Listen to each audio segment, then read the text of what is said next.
Kapiteneria e portit detar të Vlorës, për shkak të kohës së keqe dhe detit me dallg, ka pezulluar lundrimin për 24 orë të ardhshme.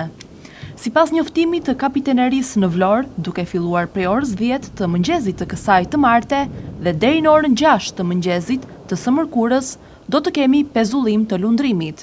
Mjetet e vogla lundruese dhe ato të peshkimit nuk do të lejohen të lundrojnë brenda apo jashtë gjirit të Vlorës. Pezullimi i lundrimit është shkaktuar nga era e fortë bregdetare që ka prekur qytetin. Erë e fortë me shpejtësi juglindje, e cila arrin në shpejtësinë 10-15 metër për sekond, duke bërë që në gji dallgët të shkojnë deri në 1 metër lartësi dhe jashtë gjirit deri në 1.5 metër lartësi, duke bërë të pamundur lundrimin e këtyre mjeteve.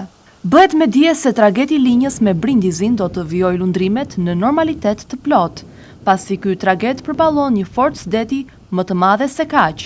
Ndërkohë, për të shmangur të papriturat në Bregdet, dëmet materiale, kapiteneria i ka bërë thirrje drejtuesve të mjeteve lundruese dhe atyre të peshkimit të sigurojnë mjetet në Bregdet dhe mos të dalin për lundrim, pasi koha e keqe rrezikon dhe jetën e tyre.